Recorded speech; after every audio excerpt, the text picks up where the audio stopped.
Bonjour et bienvenue dans votre émission Tosola bien avec Dedi Mujinga sur YouTube avec Zizel et Toko. Le lot à CEPAS. Il y a une conférence de presse.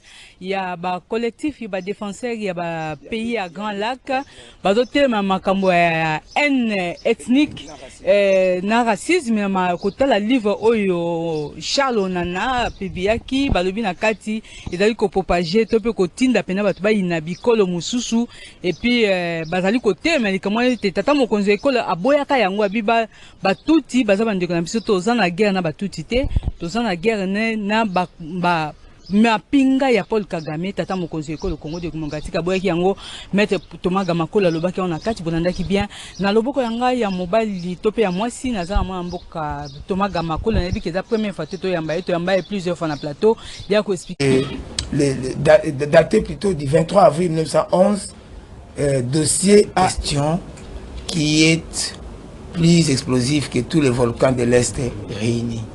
C'est à cause de cette question que le pays croupit dans la misère parce que nous sommes maintenus dans une guerre, dans une instabilité qui dure bientôt 30 ans. D'où l'importance que nous accordons à une telle mise au point. C'est ainsi que nous avions intitulé notre thématique d'aujourd'hui comme étant Charles Onana, c'est-à-dire l'un des prophètes qui professe cette haine ethnique contre une ethnie spécifique que vous allez découvrir pendant notre lecture. Nous avons intitulé que Charles Onana brise la cohésion nationale, c'est-à-dire par ce discours de la haine, il brise la cohésion nationale. Et donc voilà, nous allons dire ceci, nous rappeler les cadres, donc vous allez suivre. Nous allons essayer de lire pour être méthodique et beaucoup plus concis. Mais ce Charles Onana est en séjour à Kinshasa, personne ne l'ignore, pour animer une série de conférences dans les institutions d'enseignement supérieur de la capitale congolaise. Il a tenu sa première conférence le samedi 16 mars à l'université de Kinshasa. Vous avez vu l'affluence. À grand renfort de publicité. Connaissant la rhétorique violemment raciste de ces polémistes et de ces polémistes mis en examen par la justice de son deuxième pays, la France, pour incitation à la haine raciale, et il va exacerber la haine ethnique, les rejets de l'autre et la légitimation de la remise en cause de la citoyenneté congolaise, dont les membres de la minorité Tutsi congolaise sont déjà victimes depuis plusieurs années et qui se sont amplifiées ces dernières années. Ne nous voilons pas la face. La RDC traverse actuellement une situation semblable à celle de la France anti-Dreyfusard de la fin du 19e siècle, où la haine des Juifs était un sentiment largement partagé et était même considérée comme les reflets du nationalisme, déjà présente dans les pays après avoir été ressassée mille et une fois des décennies durant par M. Honoré Ngbanda et ses suivants. Dans l'impunité générale, la haine des Tutsis a atteint des sommets en RDC actuellement. Donc c'est une haine qui est à son paroxysme. Avec la guerre actuelle du mouvement rebelle M23, soutenu par les Rwandais, beaucoup développent un culte de la nation qu'ils estiment incompatible avec la présence sur le sol congolais d'une communauté minoritaire considérée à tort, je dis bien à tort, comme étrangère à l'identité congolaise. Contre cette vision étriquée de la nationalité, empreinte de haine et d'exclusion, nous promouvons pour notre part une citoyenneté républicaine, une ouverture de la société sur ses fondements historiques, en incluant toutes ses composantes comme l'ont voulu ceux qui furent à l'origine de la création de ces merveilleux pays que nous appelons aujourd'hui République démocratique du Congo. Son Excellence, le président de la République, M. Félix Antoine Tshisekedi Tshilombo, reconnaît bel et bien l'existence et l'ampleur des discours de haine contre les Congolais Tutsis qu'il a condamnés à plusieurs reprises. Il a d'ailleurs, et de façon solennelle, demandé à tout le monde, y compris les partenaires extérieurs, de les dénoncer. Il avait ainsi déclaré dans son discours au Conseil des droits de l'homme de l'ONU à Genève le 28 février 2023, soit une année jour pour jour. Il avait dit ceci, ça c'est le chef de l'État lui-même qui parle.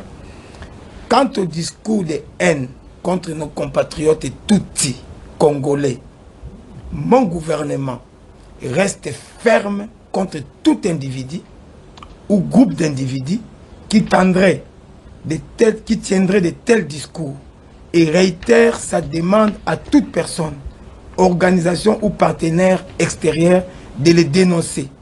La justice congolaise appliquera dans toute sa rigueur les lois de la République aux auteurs des propos d'incitation à la haine tribale et ethnique. J'ai cité le chef de l'État, son Excellence Félix Antoine Tshisekedi Tshilombo.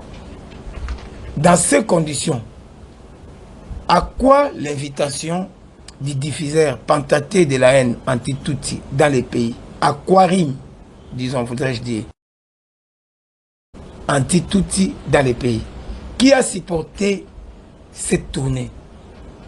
Et pourquoi le gouvernement congolais laisse faire sur le territoire un propagateur de la haine poursuivi dans son propre pays pour incitation à la haine raciale et qui va continuer impunément à briser davantage la cohésion nationale avec des discours sulfureux et voire même séditieux dans une moindre mesure?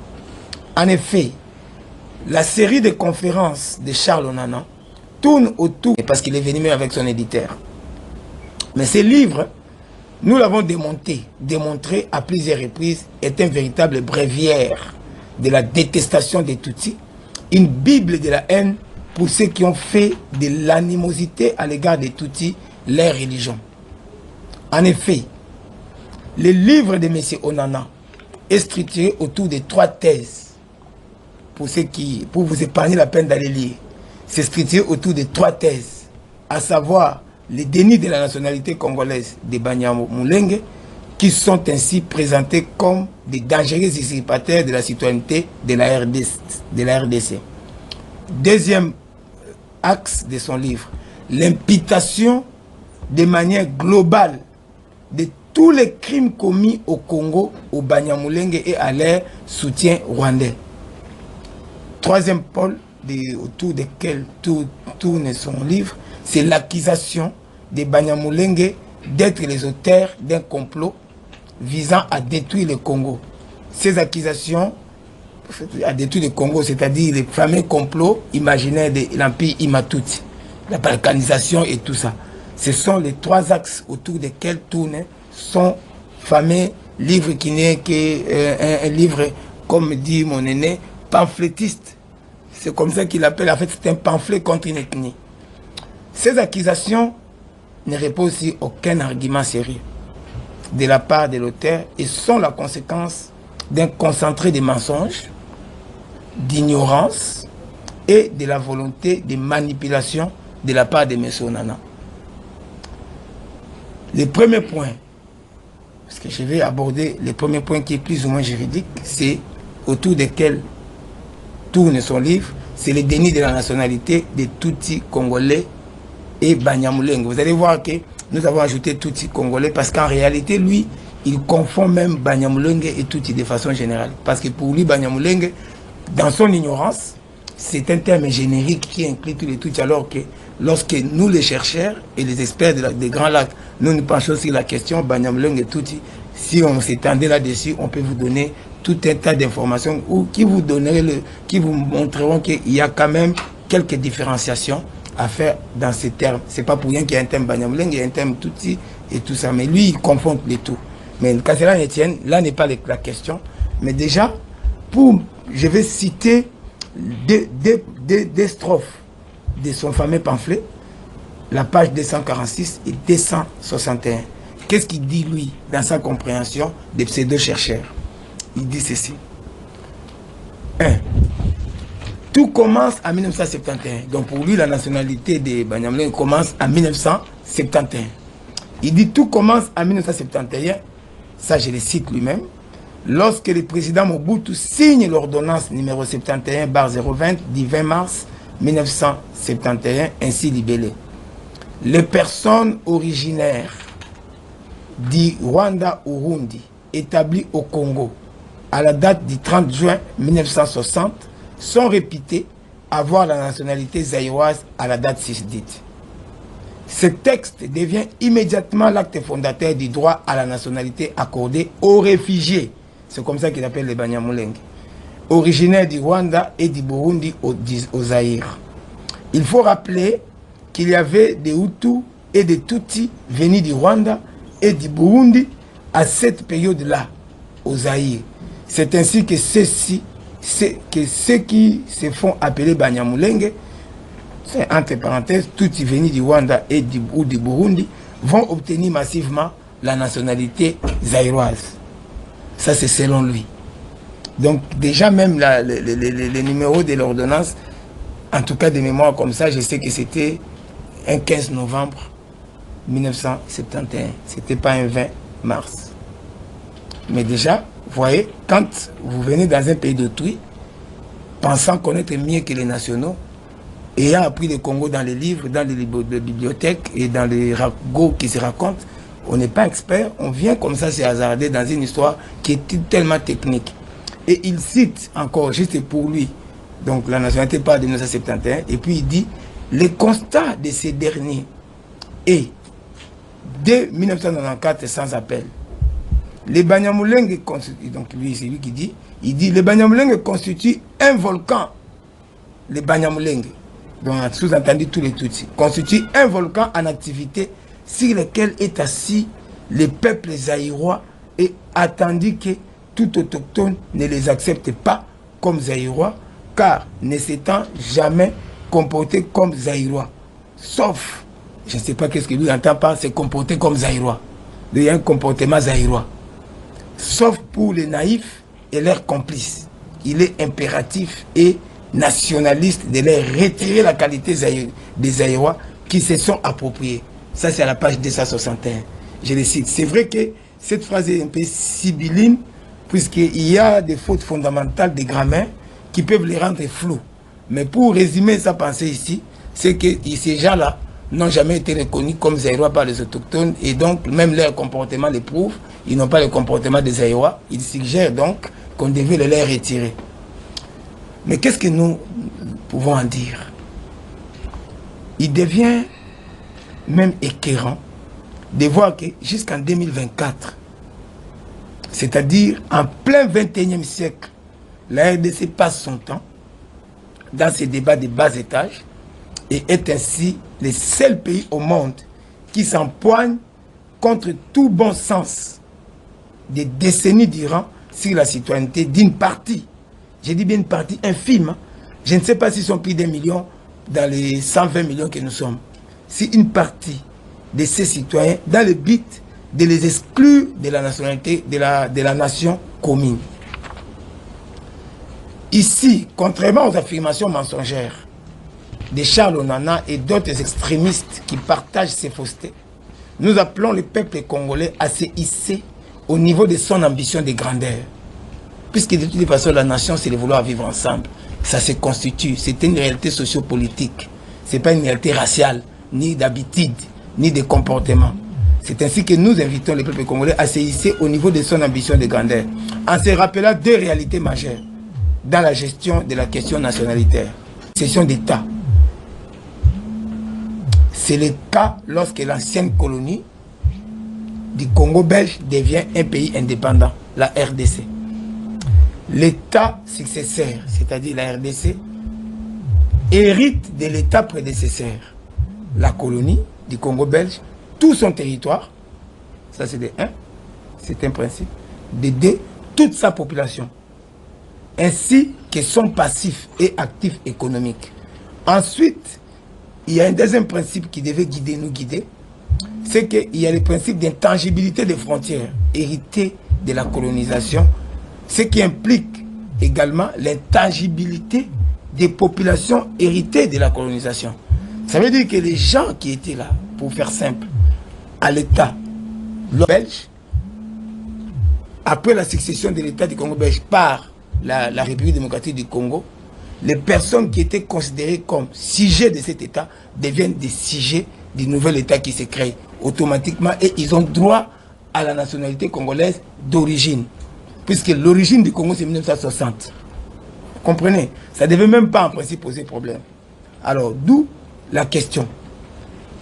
Quel esprit normal et équilibré peut se permettre de remettre en cause l'appartenance au Congo belge en tant que sujet belge des statuts congolais des populations Banyamulenge, Tutsi et Hutu dans leurs différentes catégories, descendants des transplantés, des Massissi au Nord Kivu, ainsi que les Banyamulenge autochtones des Fizi, Uvira et Mwenga au Sud Kivu. Qui peut remettre ça en cause. Pourquoi? Parce que tout simplement, ils étaient là lors du Congo belge et lors de la session d'État. Ils sont restés là où ils étaient. Ils ne sont pas venus de quelque part.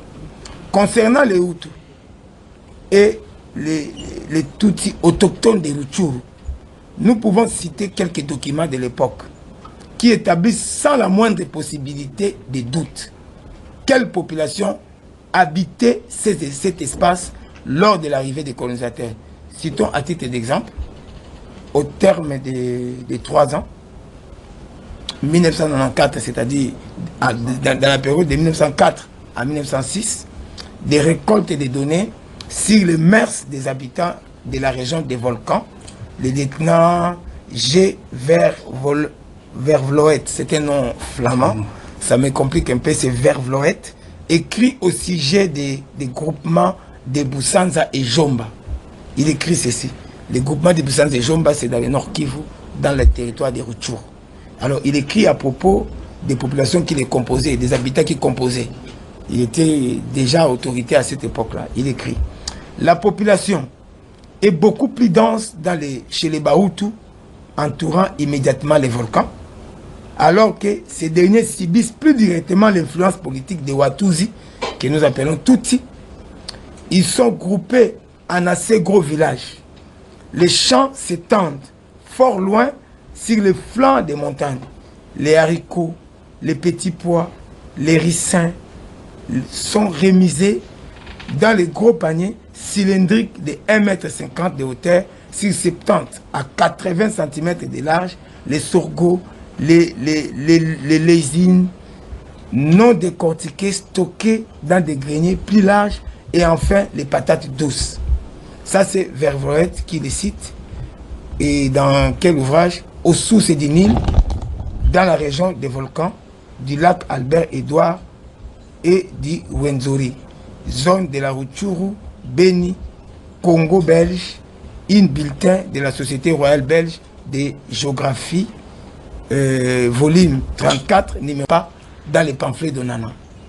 Ici, c'est un Belge qui parle à 1904 à 1906, c'est dans une période non suspecte. Il ne savait même pas qu'on réuniera les nationalités. Cette région, il décrit les Hutus, il décrit les Tutsis. De même, il y a un commandant qu'on appelait un certain Bastien Tizi, de la Rusizi, au Kivu. Il écrivait ceci à propos de Jomba, sujet du sultan du Rwanda. Et à leur tête se trouve le chef Chisolongo, qu'il faut lire abondant, et soigné par les Watusi, c'est-à-dire les Tutsis. Tandis que les Wahutu ont une agriculture intensive sur les flancs et à la base des montagnes. En somme, un pays très riche, daté plutôt du 23 avril 1911, dossier AE 346-281, règlement des frontières avec le Royaume-Uni, de Bruxelles, ministère des Affaires étrangères du Royaume de Belgique. Si vous avez ces références et que vous allez dans ces sources, vous allez trouver ce que nous venons de lire. C'est ça en fait une recherche. Ce n'est pas un pamphlet. Et à propos de Banyamulenge et du Sud Kivu, nous pouvons citer ces témoignages écrits in tempore non suspecto, comme on dit chez nous les avocats, par des anthropologues, ethnographes et géographes pendant la colonisation, à un moment où ils ne pouvaient pas imaginer que dans le futur, il y aura un jour un Onana, un Banda, un je ne sais qui, donc des extrémistes, pour remettre en cause la nationalité congolaise de ces Congolais. Au cours du 19e siècle, voilà ce qui est écrit, je vais vous donner la source à la fin, il est écrit ceci. Au cours du 19e siècle, de l'Afrique centrale, un groupe de pasteurs de la caste Tutsi quitta, pour des raisons politiques, semble-t-il, le royaume, aujourd'hui République du Rwanda, et alla s'établir sur le haut plateau de l'Itombwe, le mont Itombwe, au cœur de la chaîne montagneuse qui borde l'ouest de la dépression, où s'aligne du nord au sud sur le lac Kivu, la vallée de la Rusizi et le lac Tanganyika. Ici, qui est dit, c'est Maké et Ierno l'Est, en 1955 déjà. Ierno, Jean, note sur les Tutsi Itombwe, de l'Itombwe. Anthropologique d'une, c'est comme ça que ça a été intitulé aussi, la position anthropologique d'une population émigrée. D'anthropologie de Paris, 11e série, tome 7, page 361. Il y a encore une autre source historique qui montre qu'il y avait déjà des Banyamulenge qui dit, peu avant Mine, fuyant les Rwanda, traversèrent la Ruzizi, pénétrèrent au Congo belge et se fixèrent en premier lieu à l'Emera, dans la chefferie de Fulero.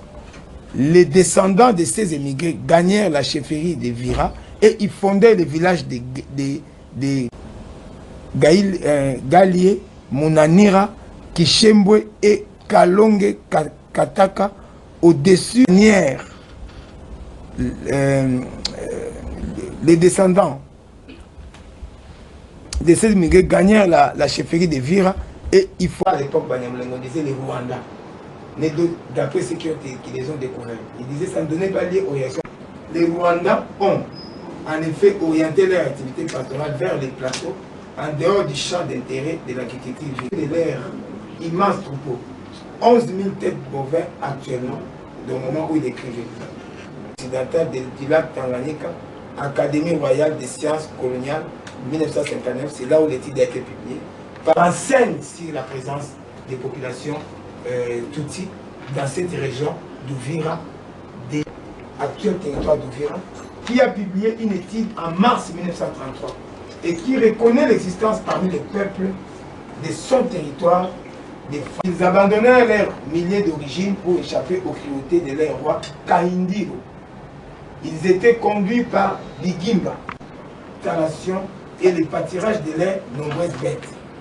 Ce n'est qu'à la mort de leur chef Bigimba qui s'éparpille l'étendue du territoire, voire dans le Bembe, choisissant des endroits les plus reculés et les plus inaccessibles aux prédateurs de toute nature.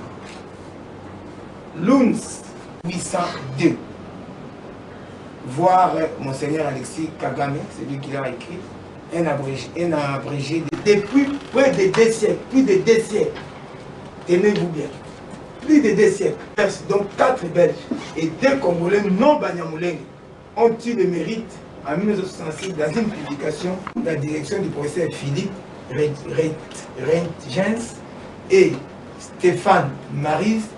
Banyamulenge de manière globale de tous les crimes commis au Congo depuis 1996. Donc, ce chapitre constitue une diabolisation d'une partie de la communauté nationale.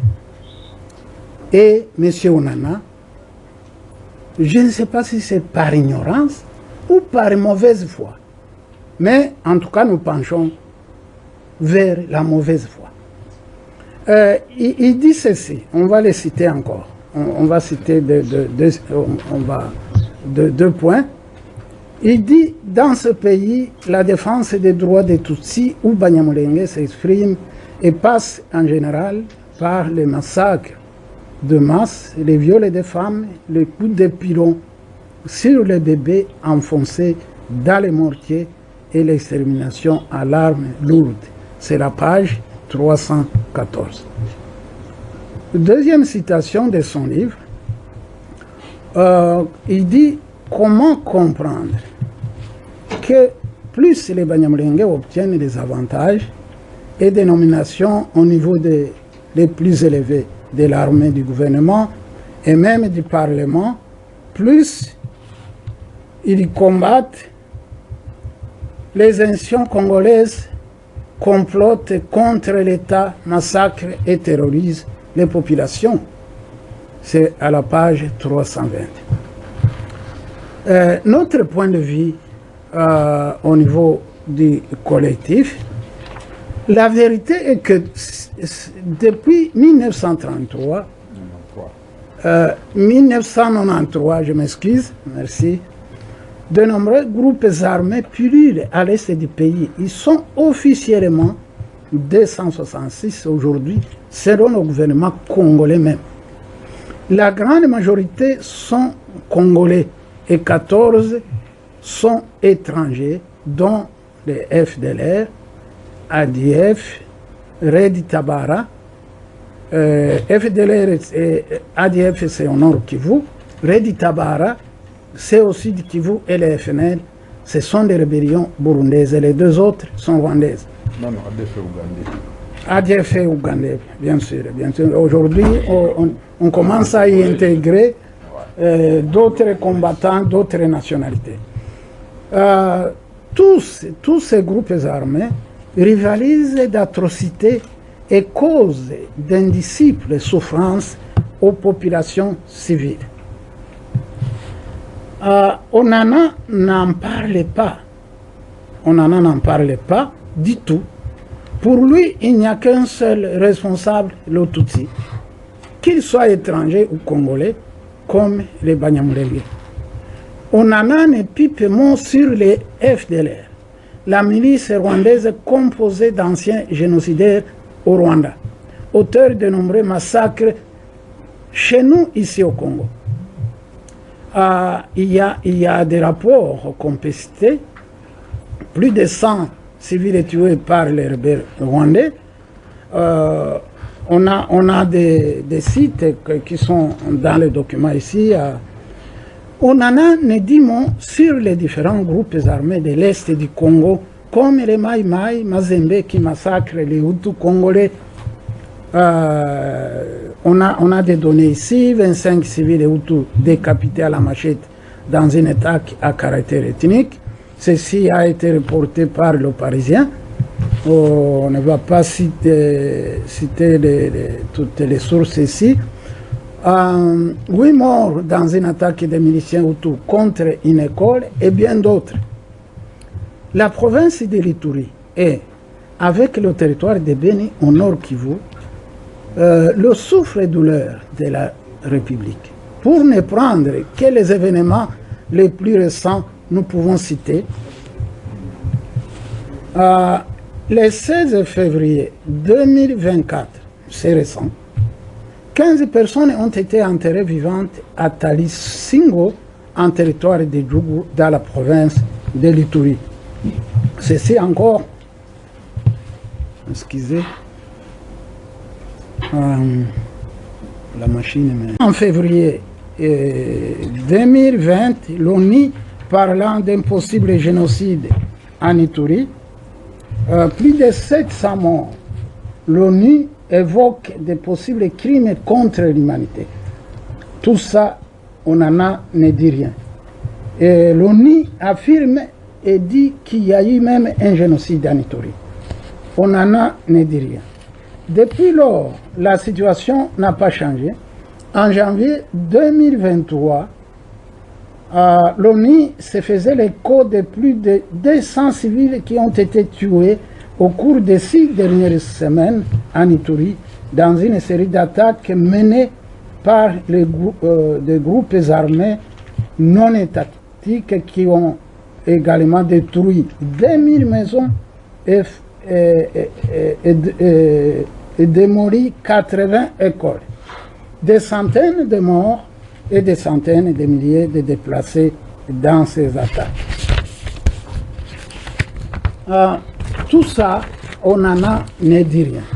Quant au territoire de Béni, au nord Kivu, autant que celui de Djougou en Ituri, ils sont victimes de la folie furieuse des ADF, un mouvement islamique ougandais ayant fait allégeance à l'État islamique. Selon un rapport, ils auraient fait 15 000 morts ces 15 dernières années. Et Onana ne dit rien. Bien entendu, certains ressortissants de cette communauté, comme d'autres Congolais, jusqu'aujourd'hui, ont leur part de responsabilité dans les crimes auxquels ils... Citation, je cite, non pas pour être zaïrois ou congolais, mais... Je pourrais venir jusqu'au Congo pour faire la campagne qu'il fait là, pour appeler les Congolais à un certain patriotisme selon lui, contre l'agression, contre la balkanisation. Et on a comme l'impression qu'on en a sémé sur un terrain fertile. Est-ce que... De la région des Grands Lacs. Et aussi, je suis un homme politique.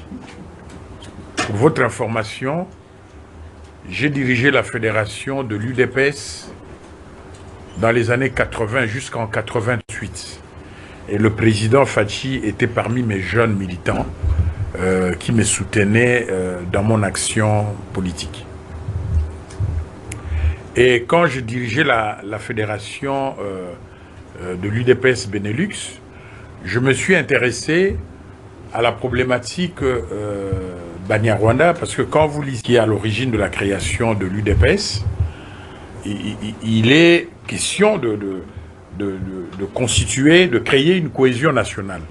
Or, la loi de 1981 que notre frère a rappelé, la loi de 1981 sur la nationalité zaïroise, a justement, dans l'application de cette loi, a créé une confusion totale et je me suis personnellement intéressé en mettant en garde les autorités zaïroises sur les conséquences de cette loi de 1981 sur la nationalité zaïroise. Parce que dans l'application de cette loi, on a mis tous les Banyarwanda, surtout les Tutsis, dans le même panier. C'est-à-dire que on leur a retiré la nationalité zaïroise.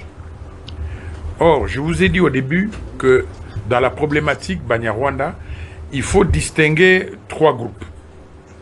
Il y a des populations congolaises d'expression Kinyarwanda qu'on peut...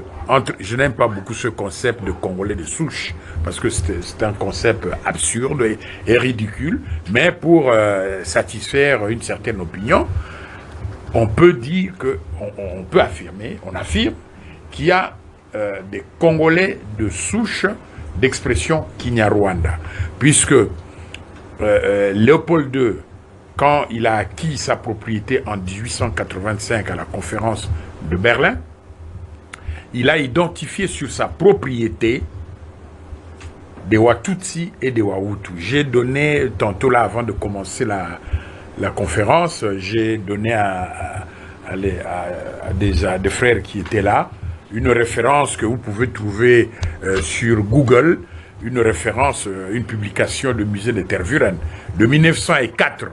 1904, nous sommes encore à l'État indépendant du Congo. Ce n'était pas encore une colonie belge. Et dans cette publication de Tervuren, Léopold II a identifié des Watutsi, des Wahutu et des Twa. Donc déjà, Léopold II avait recensé dans sa propriété, avait identifié dans sa propriété des sujets d'expression Kinyarwanda.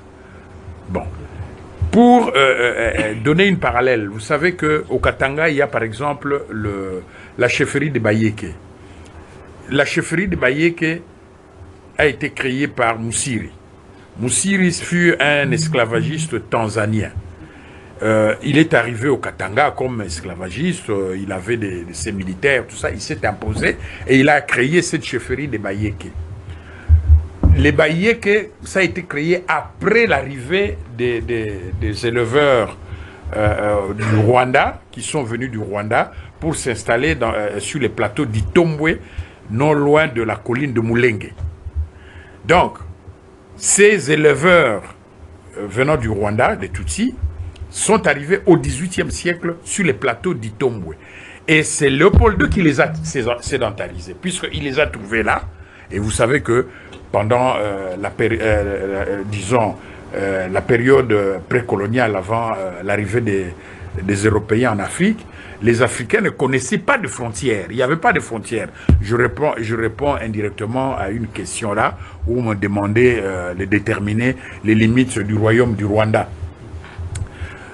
L'Afrique précoloniale ne connaissait pas les frontières comme on les connaît aujourd'hui. Non, ça n'existait pas. C'est-à-dire qu'il y avait des groupes humains qui dépendaient par exemple d'un Mwami ou d'un chef, et à côté on pouvait avoir un autre groupe humain qui dépendait aussi d'un autre Mwami. L'essentiel, c'est qu'on sait que dans cet espace, disons dans ce groupe-là, ils payent leur tribut chez tel Mwami.